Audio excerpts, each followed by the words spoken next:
Paz presenta Preparando el Domingo.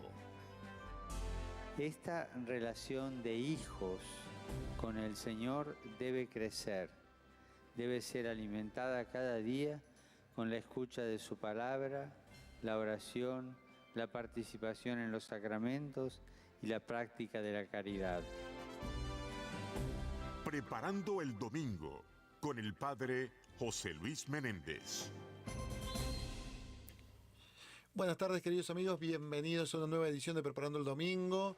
Los saluda el Padre Roberto Cid, estoy acá en los estudios de Radio Paz con el Padre José Luis Menéndez. Padre José Luis, ¿cómo está? Buenas todos los que nos están escuchando. Por todas las plataformas, por las ondas radiales de Radio Paz, aquí en el sur de la Florida, por el internet de Radio Paz, radiopaz.org, por las aplicaciones de Radio Paz para Android y Apple, y también a los que nos escuchan a través de las afiliadas de WTN, las aplicaciones de WTN, las plataformas de WTN, la onda corta de WTN. ¿Qué más le puedo decir, padre? ¿Qué quiere que Por donde quiera que nos oigan, bienvenidos. Bueno, padre, continuando con lo que hablamos la semana pasada, que no salgo del horror y del estupor, porque vio lo que se supo, que cuando encontraron a estos hombres, digo lo de Barcelona, ¿no? Ah, sí. Ay, me atraganté. Se supo después, cuando la policía, los de la escuadra, la policía de Cataluña y la Guardia Civil Española, fueron y encontraron y investigaron, y hubo en Cambrils y en otro lugar, Ripoll o algo así se llama. Ripoll es donde vivían, Cambrils donde estaba la célula. Bueno, encontraron un montón de garrafas, le decimos nosotros, tanques de gas, ¿no? Bidones de gas, sí. Garrafas, le decimos nosotros. Tanques de gas. Sí. Y salió en los diarios que el objetivo principal que buscaban atacar a esta gente, estos dementes, era la Sagrada Familia. ¿Les enteró de eso, padre? Bueno, yo cuando leí eso dije, qué horror, ¿no? Qué horror. Bueno, es que date cuenta de que el mayor símbolo turístico de todo Barcelona es la Sagrada Familia. Pero hay que estar una cosa tan bella. Bueno, yo nunca estuve, pero mi hermana estuvo, usted estuvo. ¿no? Qué bello, si estos miembros de ISIS se han dedicado a volar cuanto monumento existe en el Medio Oriente. No solamente monumentos paganos de antes del Islam, sino posteriores al Islam. Ellos antes de irse de Mosul, volaron la gran mezquita de Mosul. Así que, ¿qué tú puedes pedir? Ellos se están destruyendo totalmente. Es que es el nihilismo, es el acabar con todo, con la belleza, con la bondad. Diabólico, ¿eh? Pero si eres capaz de matar a un niño, tú eres capaz de destruir un muro, un mundo, una iglesia, cualquier cosa. Y la Sagrada Familia es precisamente, por desgracia, para estos locos, pues hubiera sido un buen elemento para atacar, porque atacaría el corazón del turismo en Cataluña, el corazón de la ciudad de Barcelona. Pero qué horror. Yo cuando vi la noticia en el diario, le digo, me quedé estupefacto. Pero no es la primera vez, porque fíjate que los anarquistas son de la misma. Los anarquistas, en este caso en España, la guerra civil, no eran religiosos, eran ateos. En este caso los de ISIS son religiosos, pero los dos destruyen todo lo que encuentran, porque hay que barrer con el pasado. Son Atila. Bueno, pues es que la Sagrada Familia, cuando triunfó, o sea, cuando fue la proclamación de la República en España y la guerra civil en ese tiempo, pues hubo mucha inestabilidad social.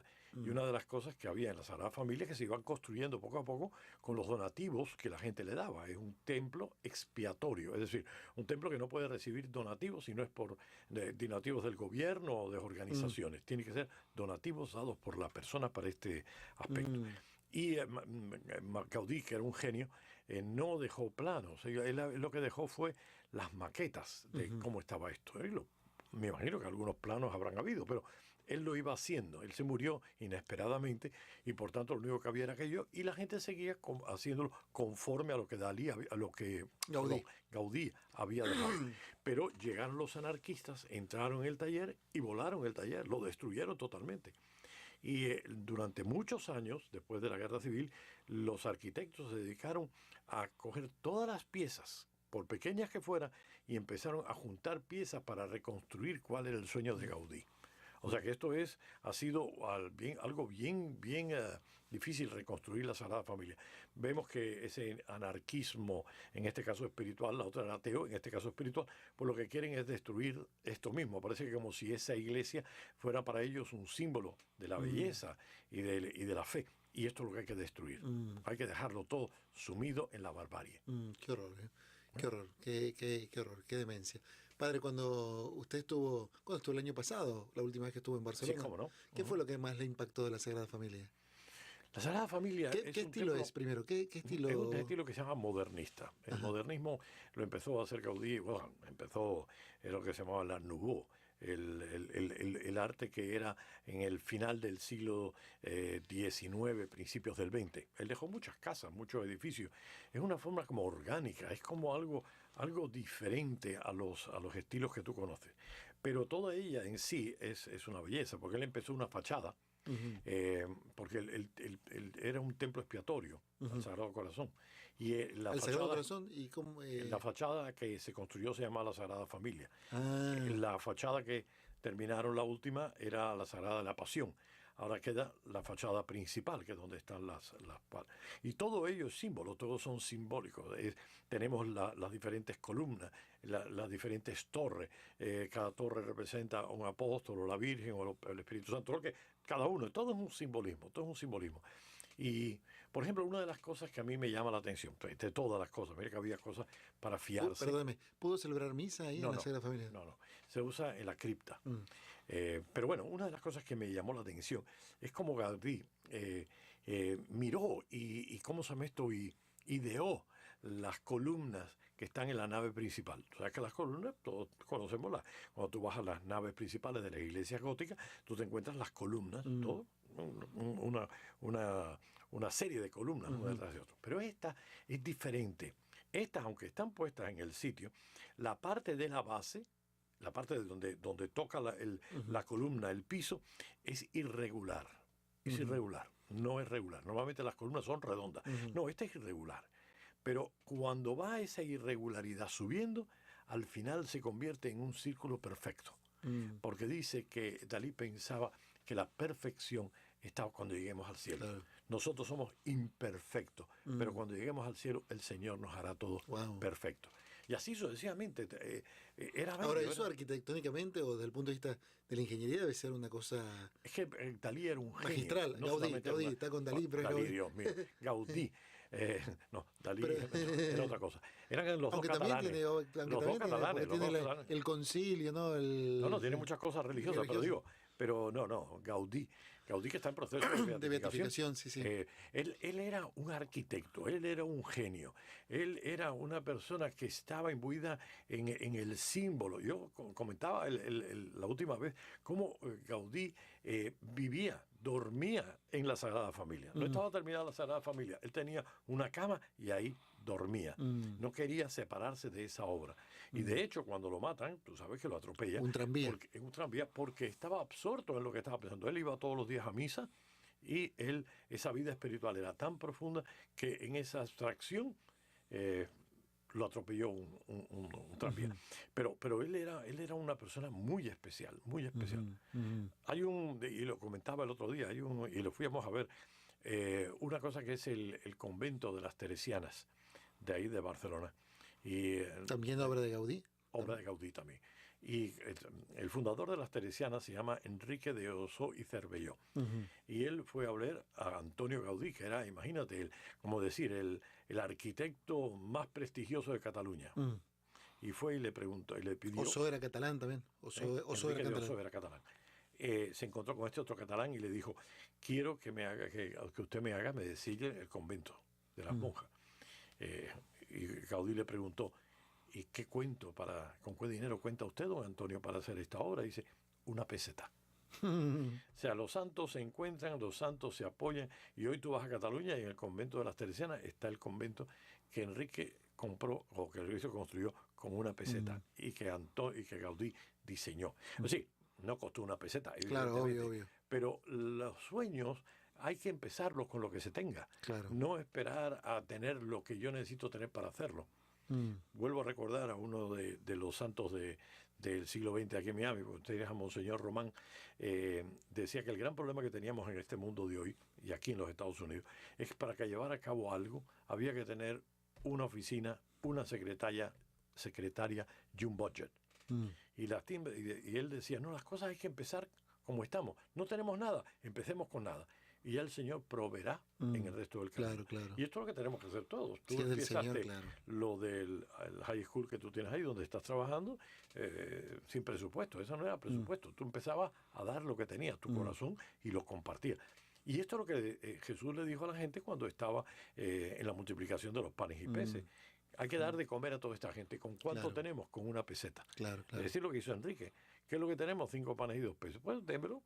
Y el Señor bendijo y se multiplicó. Bueno, pues la peseta que Enrique de Ossó le ofreció a Antonio Gaudí, bendecida por Dios, se multiplicó para Claro. que hoy pudiéramos ver el espectáculo que podemos ver ahí.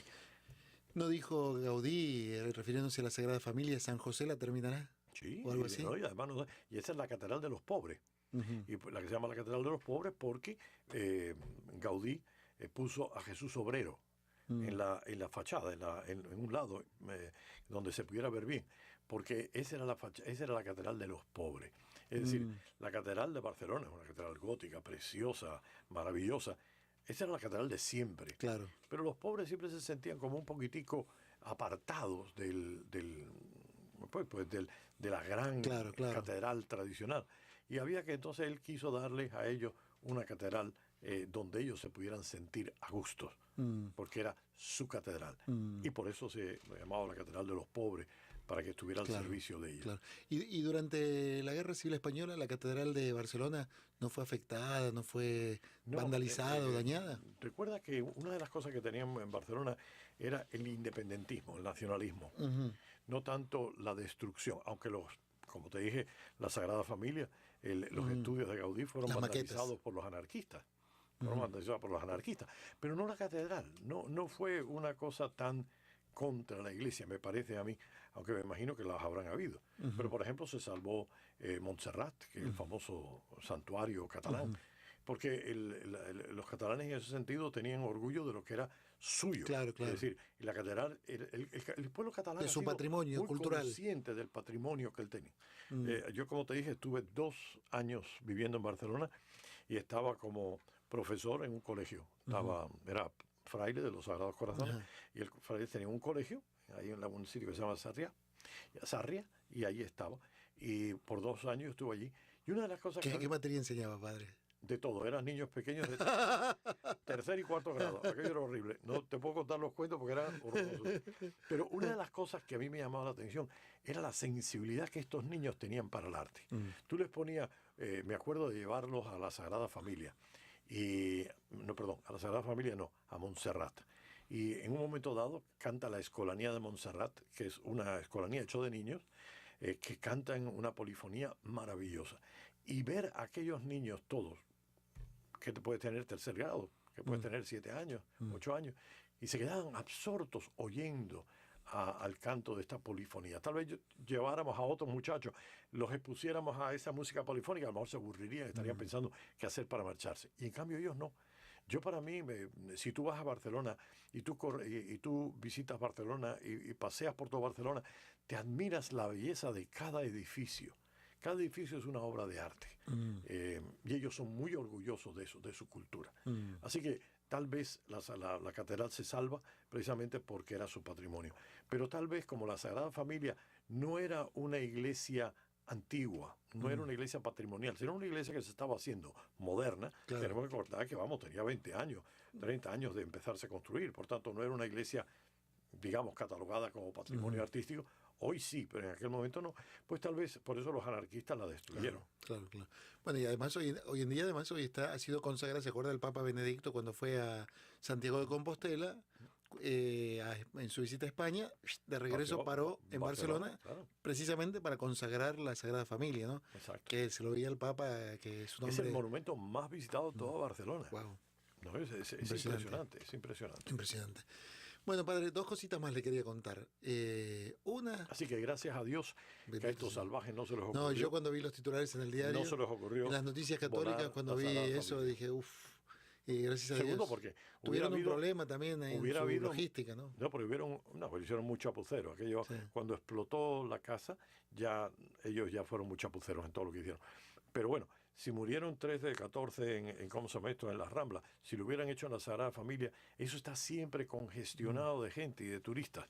hubieran matado a un montón de personas, porque además no sabes tú la cantidad de bombonas que tenía y la cantidad de explosivos que tenía, cómo hubiera afectado la estructura y cómo se hubiera destruido parte del templo, ¿no? Y hubiera sido peor todavía. Claro, qué salvajada. Bueno, gracias a Dios no pasó nada. Le cuento dos cositas más que le quería contar. Una tiene que ver con el calendario litúrgico y otra con la cosmología, ¿no? ¿Qué prefiere? Empiezo por el calendario litúrgico. Estos días son días intensos en cuanto al santoral, por lo menos en lo que a mí concierne. Hoy es 25 de agosto, estamos en vivo en la tarde del viernes. ¿San Luis? No, pero me extraña, padre. San José de Calasanz. No, es San Luis hoy también. Oye, San Luis, pero San José de Calasanz. Sí, los dos. Se le fue, se afrancesó, padre. No, yo lo que estaba renegó ay, Dios la influencia borbónica, padre. No, pero es que los dos. Bueno, pero San Luis y San José de Calasanz es de los nuestros. Claro, hay que decir que los escolapios son gente nuestra. Claro, y además mis hermanas se lo dieron con las madres escolapias. Como el padre Mario Vizcaíno, que ha tenido aquí tanto trabajo. Hoy yo celebré la misa de San José de Calasanz, especialmente, y recordando a todos los exalumnos de los escolapios y de las escolapias, porque también están las madres escolapias que fueron fundadas por Santa Paula Montal, así que a todos ellos les mandamos un saludo. Y creo que San José de Calasanz es el patrono de las escuelas cristianas. San Juan Bautista de la Salle es el patrono de los educadores y San José de Calasanz de las escuelas. Puedo estar equivocado. Pero bueno, hoy San José de Calasanz, 25 de agosto. Y San Luis, rey de Francia, vamos a ver que tampoco... Está vendido a los Borbones. No, pero hay que decirlo también, porque son los dos.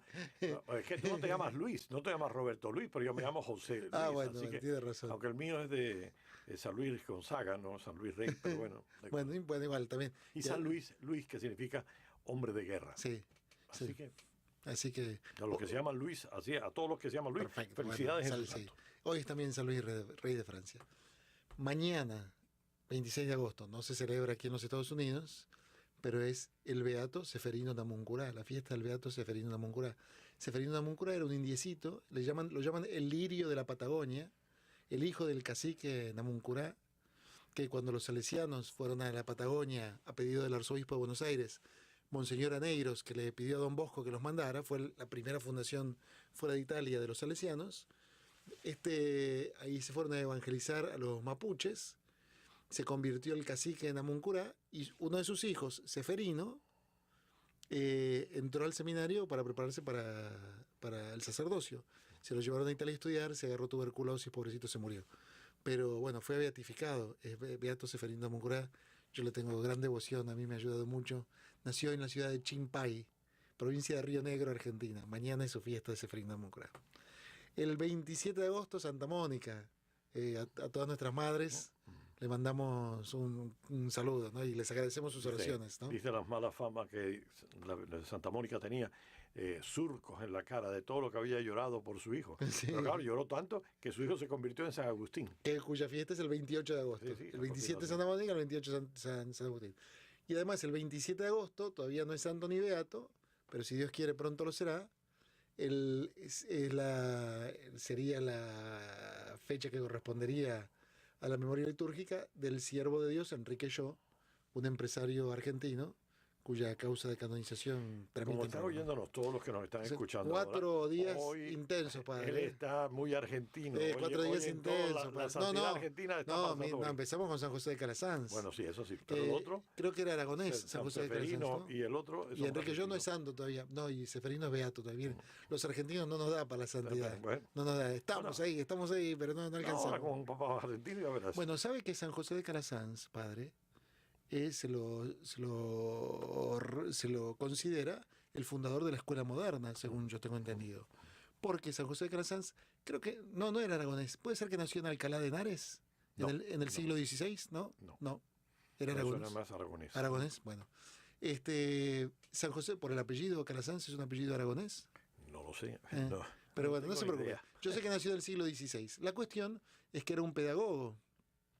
Y, según yo tengo entendido, a él se lo reconoce como uno de los fundadores del sistema escolar moderno. Porque parece que hasta la época de San José de Calasanz, cuando San José de Calasanz se empezó a dedicar a la educación de los niños, lo que hacían los maestros eran que tenían en un aula a todos los niños. Y entonces a usted le enseñaban un poquito de matemática, pero usted, claro, recién estaba aprendiendo la tabla del 4 y había otro que estaba más avanzado que usted, entonces le dedicaban un ratito a usted, un ratito a otro que estaba aprendiendo la tabla del 9 o que estaba aprendiendo a dividir, pero parece ser que San José de Calasanz fue el que tuvo la idea de separar a los estudiantes según el grado de conocimiento que tenían.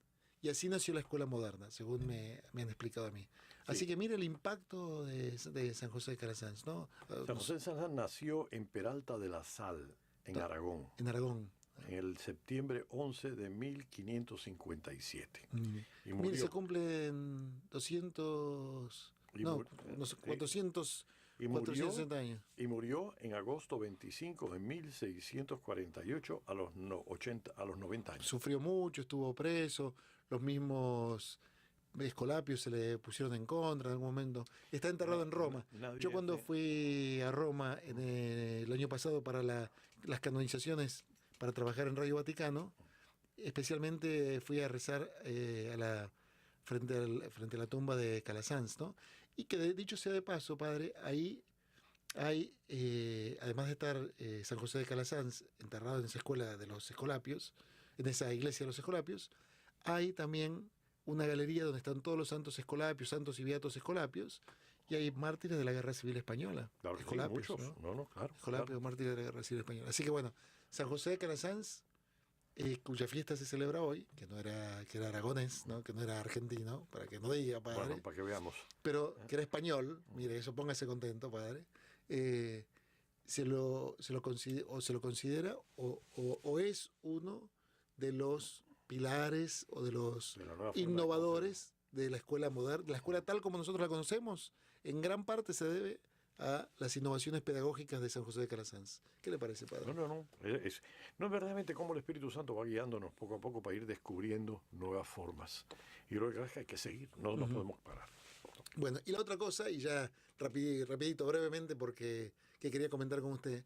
El lunes tuvimos aquí el eclipse solar, ¿no?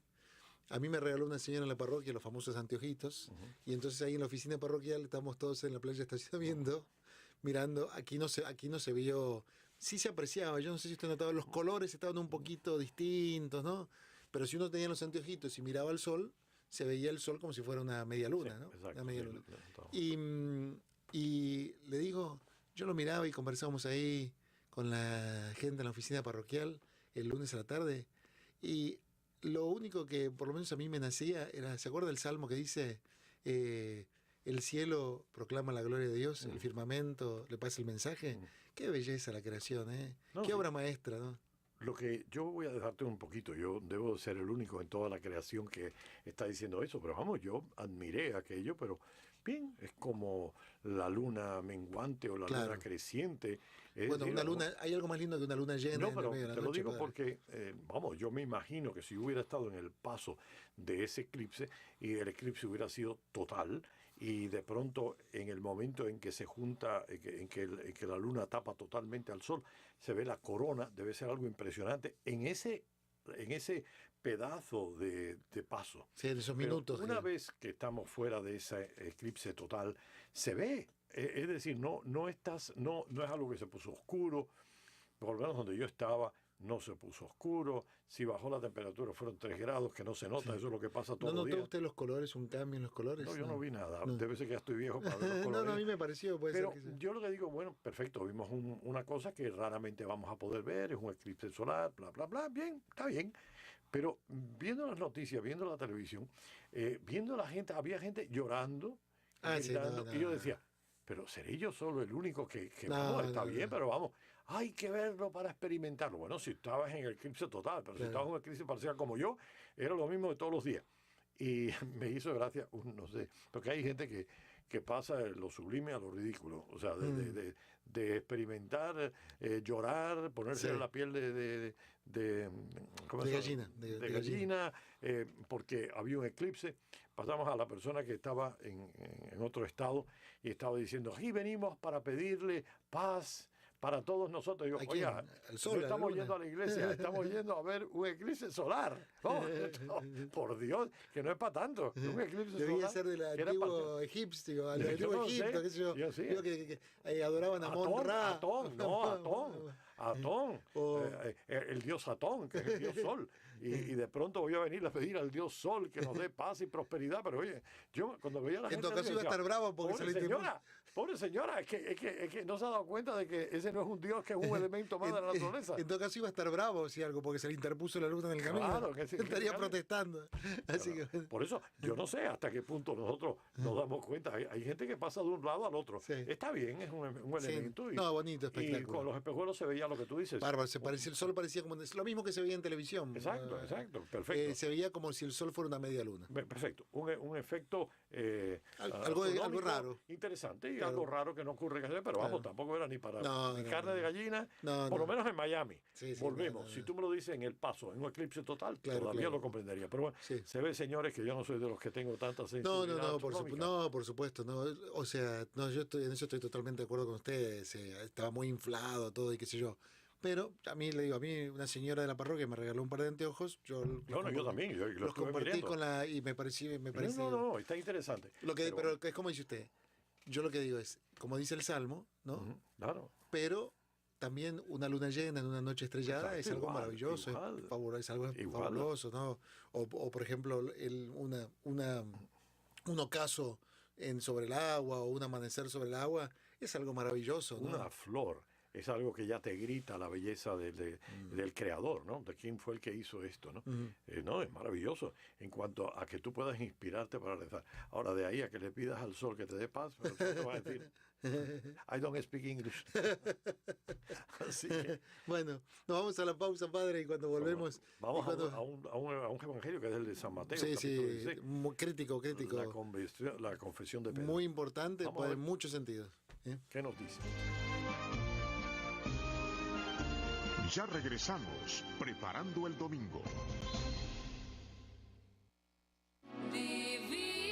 El apostolado de la Divina Misericordia de la Arquidiócesis de Miami le invita a visitar nuestra casa de oración ahora en los terrenos del santuario, 4121 Southwest 85 Avenida. Estamos abiertos de lunes a sábado de 9:30 de la mañana a 4 de la tarde y los domingos de 2 de la tarde a 4:30. Venga y disfrute unos minutos de recogimiento y paz adorando al Señor en su capilla del Santísimo Sacramento y venerando la reliquia de Santa María Faustina y el cuadro de la Divina Misericordia traído desde el santuario en Polonia. Visite nuestra nueva casa ahora en los terrenos del santuario, 4121 Southwest 85 Avenida. Informes 305-269-9061. Jesús, en ti confío.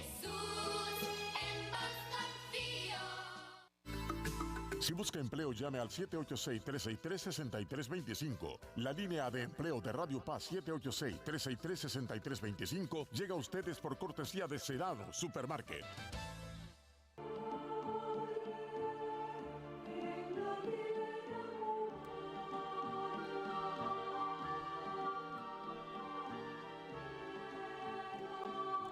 Bien, amigos oyentes, nuevamente hacemos contacto con el Padre Césped, que se encuentra allá en la parroquia de la Ermita de la Caridad en su campaña de lo que es el maratón para el próximo evento. Así que, Padre, buenas tardes.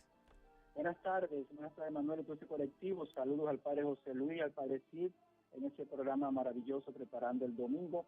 Aquí estamos, hermanos, en medio de este maratón, el último día ya de este maratón de recaudación de fondos para esta obra maravillosa que Monseñor Román nos dejó y nosotros seguimos adelante, marcando el 305-858-9880, 305-858-9880, el teléfono. Están dormidos ahora, vamos a despertarlos solamente 2 líneas, vamos a llenar esas otras líneas marcando este número, el número de la Virgen, donde podemos poner de lo que tenemos, del corazón, dar con ese amor como siempre lo hacen año por año en esta colecta anual.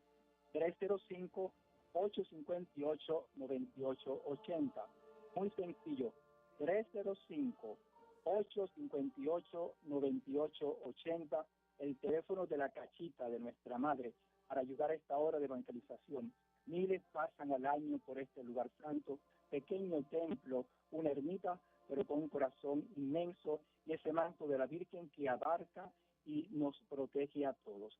Vamos a marcar 305-858-9880, a la que regresamos de labor, muchos que han llegado a la casa o que están en camino, también avisar a otras personas que estamos ya, es el último día de este maratón de recaudación de fondos para la obra de la ermita. 305-858-9880. 305-858-9880. Bendiciones. Gracias, todo el colectivo Manuel. Bendiciones. Seguimos hasta las 8 de la noche en este último día del maratón de recaudación de fondos de la Ermita de la Caridad del Pobre.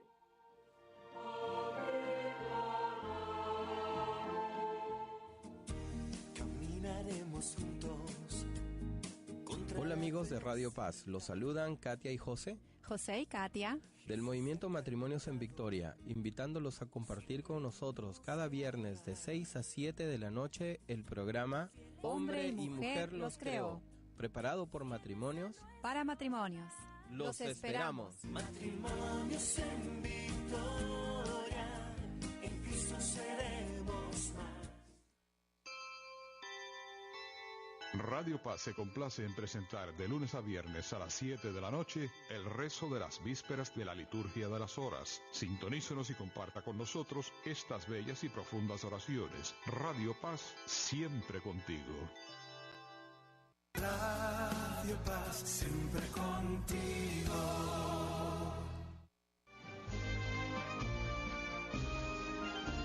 Ahora regresamos preparando el domingo.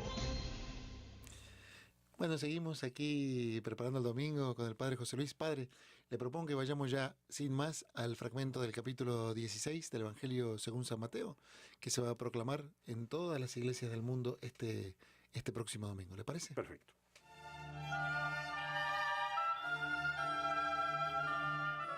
Lectura del Evangelio según San Mateo, capítulo 16, versículos del 13 al 20.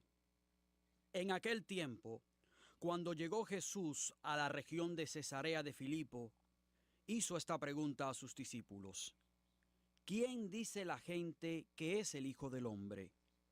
Ellos respondieron: unos dicen que eres Juan el Bautista, otros que Elías, otros que Jeremías o alguno de los profetas. Luego les preguntó: ¿y ustedes, quién dicen que soy yo? Simón Pedro tomó la palabra y le dijo: tú eres el Mesías, el Hijo de Dios vivo. Jesús le dijo entonces: dichoso tú, Simón, hijo de Juan, porque esto no te lo ha revelado ningún hombre, sino mi Padre que está en los cielos. Y yo te digo a ti que tú eres Pedro, y sobre esta piedra edificaré mi iglesia. Los poderes del infierno no prevalecerán sobre ella.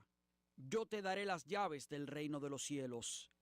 Todo lo que ates en la tierra quedará atado en el cielo, y todo lo que desates en la tierra quedará desatado en el cielo. Y les ordenó a sus discípulos que no dijeran a nadie que él era el Mesías. Palabra del Señor.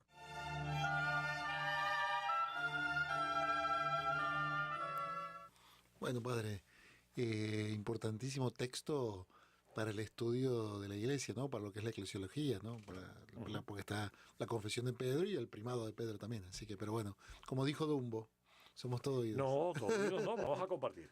Bueno, lo primero es recordar un poquitico, y esto es algo que yo cada día me doy más importancia, de qué evangelio estamos hablando. Evangelio según San Mateo. El Evangelio según San Mateo, que es una catequesis hecha por Mateo, o sea, ella coge la vida de Jesús y la hace catequesis para su comunidad. ¿Cómo era la comunidad? Comunidad judía. Por tanto, ¿qué es lo que había ocurrido hacia el año 80, que es cuando más o menos se hacen los evangelios de Mateo? Es la expulsión, es decir, la separación, la expulsión de la sinagoga, la separación entre fariseos y cristianos. Tenemos que darnos cuenta de que fariseos y cristianos eran simplemente ramas de un mismo árbol, porque eran considerados judíos los dos, pero los que siguieron a Jesús eran una rama del judaísmo, ya está separada para el año 80 y ya no pueden ir a la sinagoga, así que aquellos comunidad judía, cristianos judíos de esa época, que están separados de la sinagoga, ahora se encuentran con qué es lo que va a pasar con nosotros. Entonces, lo que ellos tenían era sinagoga, ahora los cristianos van a tener eclesías. Y entonces los miedos de que qué va a pasar con nosotros, porque nosotros sabemos que los judíos tienen su confianza en Dios, y en Dios, y en la ley, y en el ser los electos, y en ser los privilegiados. Pero, ¿y nosotros? ¿Qué va a pasar con nosotros? Ahora vamos entonces a empezar a ver un poquitico dentro de ese marco del mundo judío cristiano al cual Mateo le va a hablar, qué confianza le va a dar Mateo, o mejor dicho, Jesús, a través de Mateo, a aquella comunidad.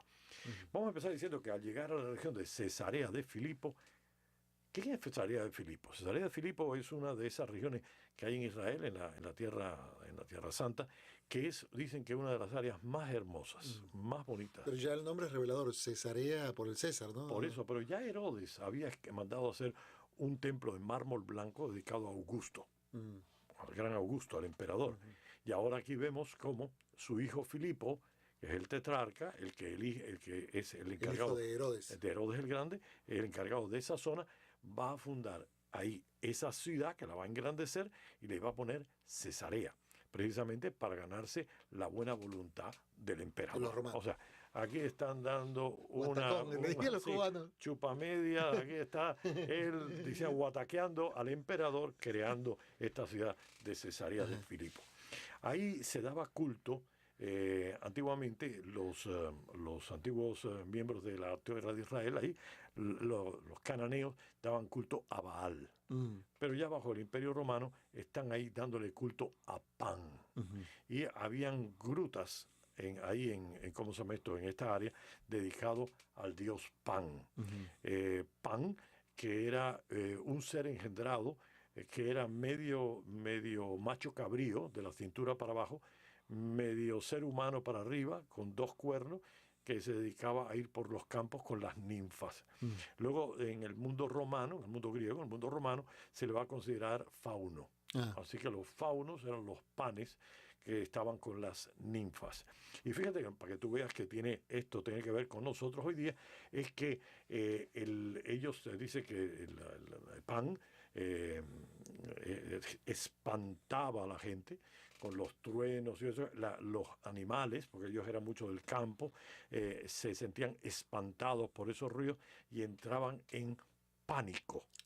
Así que pánico viene de pan. Así que estamos en una región dedicada primero a Herodes, después a Tiberio. Cesarea de Filipo no hay que confundir con Cesarea Marítima, donde estaba el procurador. Son 2 Cesareas. Por eso la otra es Cesarea Marítima, porque está en el mar, y la otra es Cesarea de Filipo, que está hacia adentro.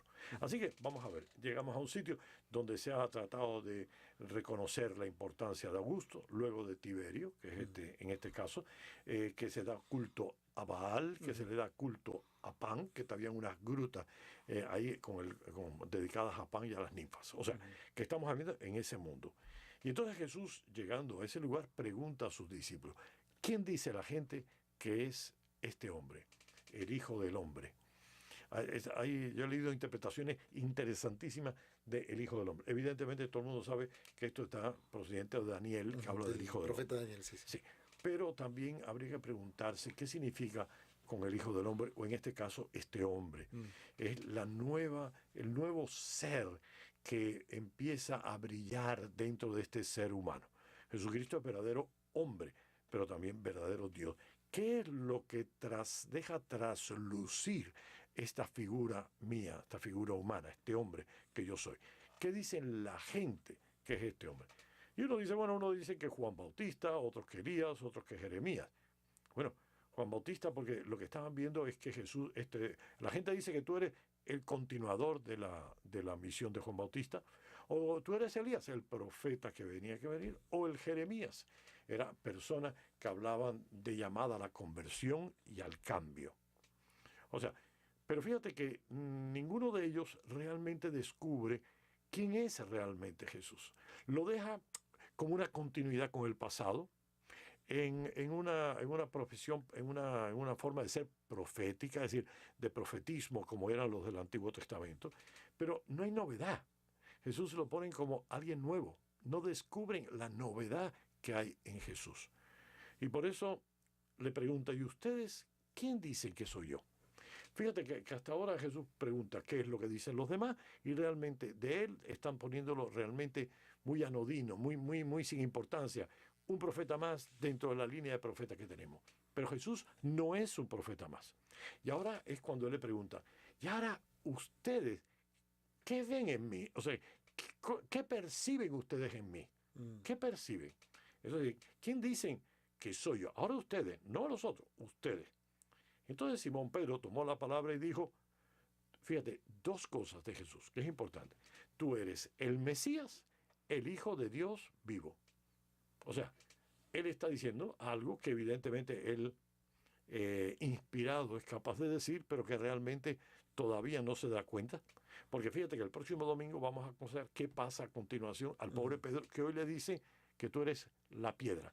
Pero no, en este caso, él, movido por la situación, por el Espíritu Santo, él habla y dice, tú eres el Mesías, es decir, el enviado, el único, el lugarteniente de Dios, el principal, el rey, el ungido, sí, el hombre fuerte, el esperado, pero hasta ahí es puramente humano, ¿no es verdad? Hasta ahí el Mesías, lo que la gente esperaba, era uno que va a venir descendiente de David para poder llevar a cabo una obra. A los reyes se lo llamaba un Mesías porque el Mesías quiere decir ungido. Ungido. ¿No? Pero tú eres el Mesías, tú eres el que nosotros esperábamos para liderar a tu pueblo Israel. Pero además eres el Hijo de Dios vivo.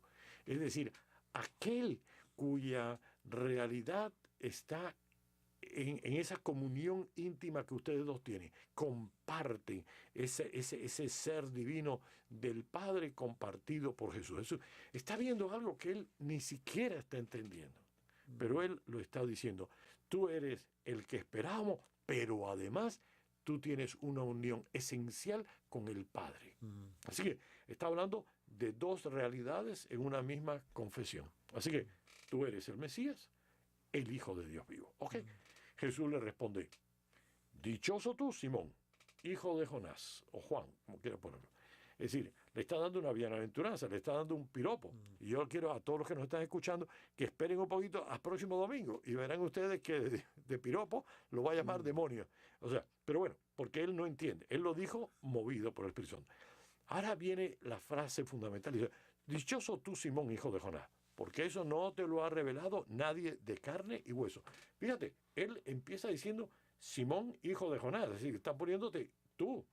Que te está poniendo el ser carnal tuyo. ¿Quién eres tú como carnal? Y el contraste, el Hijo del Dios vivo y el Hijo de Jonás. Exacto. También, ¿no? Por eso, fíjate que ahora, ¿qué lo dijo? ¿Qué dijo Pedro? Pedro le dijo quién era, Hijo de Dios, y le dijo cuál es su misión, Mesías. Por tanto, esa iluminación de Pedro descubre la identidad y la misión de Jesús. Y ahora Jesús le dice, dichoso tú, Simón, hijo de Jonás, porque eso no te lo ha dicho tu carne. Yo me imagino que con todo lo que sabría Jesús diría, no, tú eres demasiado bruto para poder decir lo que acabas de decir. Tú has dicho algo que te sobrepasa totalmente. Tú no eres consciente de lo que has dicho. Has dicho algo que es muy importante, pero dice, porque no te lo ha revelado nadie de carne y hueso. Tú no tienes eso para poder darte cuenta de lo que tú acabas de decir, sino mi Padre del cielo. Ahora, fíjate lo que te digo. No es de ti, sino de mi Padre. Significa que mi Padre del cielo, tú por estar abierto a Él, has oído la palabra de mi Padre. Por tanto, en este momento en que Pedro está respondiendo, ha estado respondiendo lo que respondió porque él estaba abierto a lo que el Padre quisiera decir. Y como el Padre, él oye lo que el Padre dice y lo proyecta sobre Jesús, descubre quién es Jesús. El Mesías, el Hijo de Dios vivo. Pero eso lo dice por su apertura al Padre. Así que eso te lo ha revelado mi Padre porque tú estás abierto al Padre. Si tú no hubieras estado abierto al Padre, sino metido en tu carne, no hubieras podido descubrir lo que el Padre te estaba diciendo. Y esto es importante, esa comunicación del Padre a Pedro, el que hace Pedro decir lo que dice.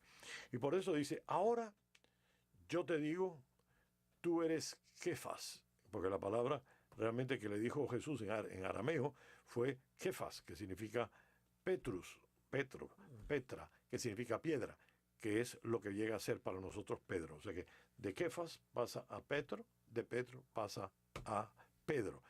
Ese es el desarrollo. Por eso, tú eres piedra y sobre esta roca voy a edificar mi iglesia. Bueno, yo veo en este diálogo y en esta misión es que Jesús le va a decir quién es Él y cuál va a ser su misión. Tú vas a ser piedra y tu misión es abrir o cerrar, atar o desatar. Pero fíjate, nosotros podríamos ver que se lo dice a Pedro, ¿no? Y nosotros sabemos, Pedro es el primer papa, y de ahí en adelante la misión petrina es la de ser roca, confirmar a sus hermanos en los problemas y dificultades. Y el Señor coge a una persona que es extremadamente insegura y extremadamente voluble, como es Pedro. Dios que coge a los necios del mundo para confundir a los sabios, coge a los débiles del mundo para confundir a los fuertes. Y Pedro es precisamente esa debilidad. ¿Qué es lo que a Pedro le da la fortaleza? El saber escuchar y el saber proyectar. ¿Te acuerdas? Hay un texto del Evangelio según San Mateo, creo que es el capítulo 6, donde te habla y dice, el que escucha mis palabras y las pone en práctica es como el hombre que construye su casa arriba de roca. Llegará la lluvia, pasará el viento y ella permanecerá en pie. Pero el que no coge y escucha la palabra y la pone en práctica es como el hombre que construye sobre arena. Cuando llega la riada, la casa se destruye. Así que, por tanto, Pedro, tú que eres tan débil, vas a ser fuerte si sigues escuchando mi palabra y la sigues poniendo en práctica como acabas de hacer ahora, revelándome quién soy yo. Y esto es importante porque Pedro por Pedro, ya sea Francisco por Francisco o cualquiera, no tienen el poder por sí mismos. Ellos son seres humanos que tienen una misión que luego lo van a hacer en la medida que sepan escuchar y poner en práctica. Una de las historias que todos conocemos del Papa Benedicto fue antes de su elección como Papa, ¿te acuerdas? Estaban todos los cardenales ya dispuestos para entrar en el cónclave y le dijo un periodista, bueno, Eminencia, ahora el Espíritu Santo elegirá al nuevo Papa. Y él dijo, no. El nuevo Papa lo vamos a elegir nosotros. El Espíritu Santo nos va a inspirar a nosotros para que si seamos dóciles a su palabra y la ponemos en práctica, elijamos al que el Espíritu Santo quiere. Por tanto, oír al Espíritu Santo y ponerlo en práctica era lo que le daba la fortaleza a Pedro. No Pedro por sí mismo. Y lo vamos a ver en toda la historia que Pedro por sí mismo no tiene ninguna fuerza. La va a tener de esta manera. Pero a mí me gustaría un poco sacar en este texto, ya que estamos aquí comentando como amigos, y estamos tú y yo solos, no hay nadie más que nos oiga, una de las cosas que a mí me gustaría notar de aquí es que bien, pudiéramos coger eso en términos de Pedro, papado, etc. Pero a mí me gustaría decir, ¿de qué manera este texto me aplica a mí? Es bueno para mí. Claro. Bueno, si lo que sea bueno para el Papa, gloria a Dios, pero para mí. Y yo creo que es que lo que nos dice, mira, ¿qué es lo que al padre Roberto Cito, al padre José Luis Menéndez, qué es lo que a un padre de familia, a una madre de familia, le da la fortaleza? Pues estar abierto al Padre que está en los cielos y proyectar lo que él está oyendo sobre esta realidad para tener la fuerza para seguir adelante. Si el padre lo único que está preocupado es cómo hacer negocio con su parroquia, cómo hacer que la gente lo quiera, cómo el papá, toda esta serie de cosas que son muy humanas, pero no es oyendo la palabra de Dios y poniendo en práctica lo que Él te diga, pues estás construyendo sobre arena. Porque el día que tú te vayas, se destruye todo. Ahora, si y antes también. Y antes de que vaya también. También, todo. Ahora, si tú eres capaz de escuchar la palabra de Dios y encarnarla en la vida, proyectarla en tu entorno, entonces tú estarás construyendo sobre la fortaleza que es Cristo. Y por tanto, el día que tú te vayas, lo que haya estado allí, está ahí y seguirá adelante. ¿Qué es lo que va a hacer que esta familia de este hombre y esta mujer que se casan y quieren formar un hogar, qué es lo que le va a dar estabilidad a este hogar? Es siempre que sean atentos a la palabra de Dios y la puedan proyectar en su entorno y la vivan en su entorno. Porque lo que realmente es una piedra fuerte, es precisamente esa palabra de Dios que nos da la capacidad de saber que no estamos arando en el mar, ni estamos construyendo sobre arena. Estamos realmente construyendo sobre lo que hay, únicamente lo que va a quedar. ¿Qué va a quedar? Yo hoy precisamente hacíamos el funeral de Felo Ramírez, es un gran locutor de la radio, 94 años, querido por cubanos, venezolanos, puertorriqueños, nicaragüenses, conocido mundialmente. Y de pronto dice, bueno, murió. ¿Qué quedó de su construcción? Y yo decía, quedaron dos cosas, el amor y el servicio. Él utilizó el deporte para poder amar y servir.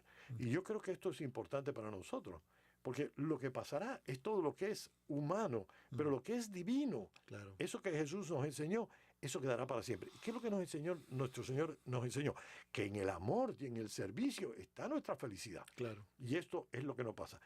Podrá pasar que el fútbol o el béisbol o el básquetbol o lo que ustedes quieran con el tiempo pasará, pero lo que nunca pasará es el amor y el servicio. Y por eso tú eres piedra.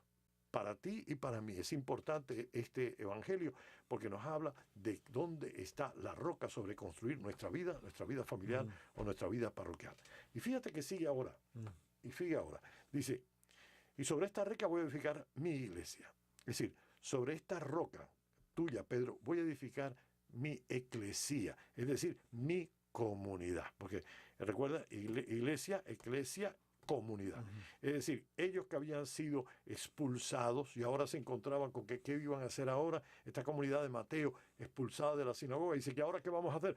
Bueno, no tengan miedo, porque esta roca que yo estoy construyendo ahora, mi palabra encarnada, este Pedro débil, pero que va a ser la roca porque escucha y pone en práctica, este es el que vamos a construir la iglesia, sobre este modo de ser, sobre esta piedra capaz de escuchar y ponerlo. Y dice, y no tengan miedo, porque el poder del abismo no por él será contra ella.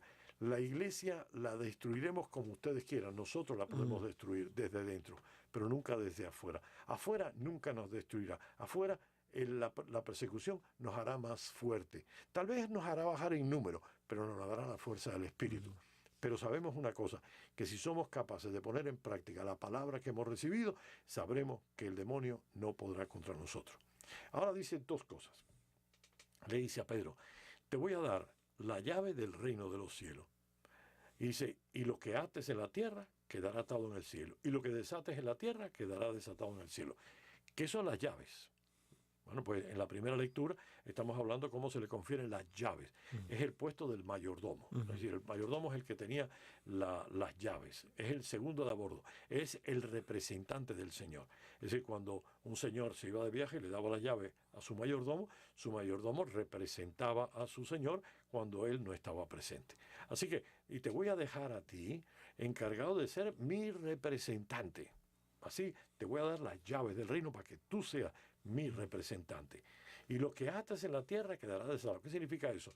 En la antigüedad se entendía esto como interpretar un texto de una u otra forma. La capacidad de reinterpretar una cosa significaba atar o desatar. Bueno, nosotros sabemos que Pedro, piedra sobre la cual se edifica la iglesia, es la que tiene las llaves, es decir, la que tiene la capacidad de representar. Por eso lo llamamos el pontífice, lo llamamos el vicario de Cristo, ¿no? Es lo mismo, es decir, esto de llevar la llave del reino es lo mismo que ser el vicario de Cristo, la capacidad de atar y desatar, la capacidad de interpretar. La cabeza visible de la iglesia. La visible, y también es la capacidad de interpretar. Ahora, vuelvo a mí, ya no al Papa, ahora a mí. Te daré las llaves del reino de los cielos. Bueno, nosotros sabemos que en el caso del Papa, él como representante, sabemos cómo es. Pero yo creo que todos aquellos que hemos oído la palabra y la ponemos en práctica, nos convertimos en sus representantes. Cuando la gente te ve a ti, va a ver al representante de Cristo. Va a ser y tú eres responsable de ser párroco en tu parroquia, porque eres responsable delante de Cristo. A mí, realmente, cuando yo miro mi responsabilidad como párroco, yo sé a dónde pertenezco, sé a qué iglesia pertenezco, pero mi responsabilidad yo no lo hago por el Papa Francisco, obvio. Yo no lo hago por el arzobispo McCarthy, yo lo hago por Jesucristo. por McCarthy, ay Dios mío. Oye, esto es fatal, porque ahorita con Dalí, se murió, Gaudí, ya los se nombres lo- tiene. oye, se murió hace Tiene tiempo. los nombres cambiados. El arzobispo Wensky. Yo tampoco lo hago por el arzobispo Wensky. Yo lo hago por Jesucristo, nuestro Señor, al cual yo represento delante de la comunidad. Porque la gente no mirará. ¿Cuánta gente mirará podrá estar con el Papa Francisco? Una minoría. ¿Cuánta gente podrá estar en mi área con el arzobispo? Pues una minoría. Ahora, esa gente está conmigo todo el tiempo. Y de alguna manera yo soy el representante, yo soy el que tengo que cuidar, porque como administrador tengo que alimentar a esa gente que está en la casa. Y mi responsabilidad es poder servir a mi gente. Tu misión es responder. Un padre y una madre de familia son representantes, claro, es la iglesia doméstica, es la casa. Tú tienes una responsabilidad. Tú eres el responsable ante esa familia de poder darle lo que esa familia necesita para poder seguir adelante.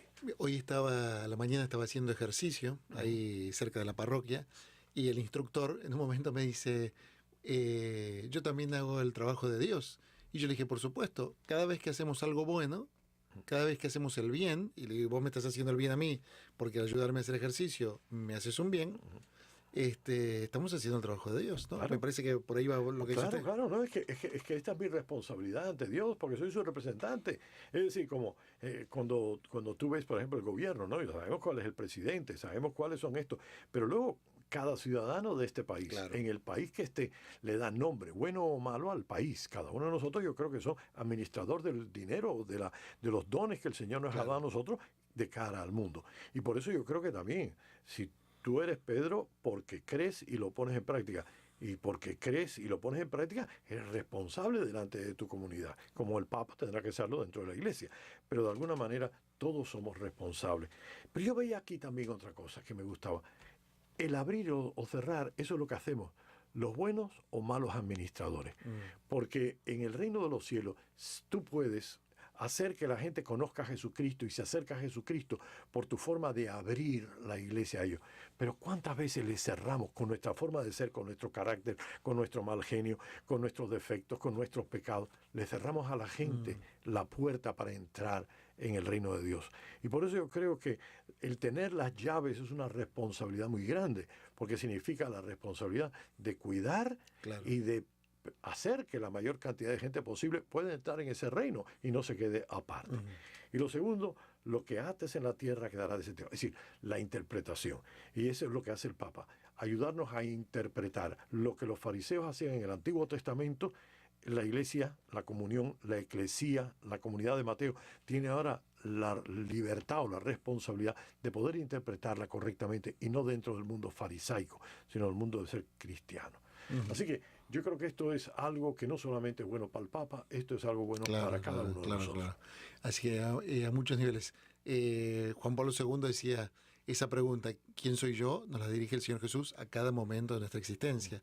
Y la forma en que vivimos es la respuesta que damos a esa pregunta. Exacto. No intelectual, por lo que nos enseñaron, sino por nuestro corazón. Bueno, es que es oír y poner en práctica. Mientras no lo pongas en práctica, no lo has entendido. Claro. Bueno, lamentablemente se nos acabó el tiempo, padre, nos tenemos que ir.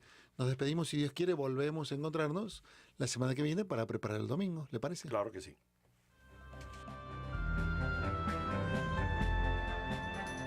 Radio Paz presentó Preparando el Domingo.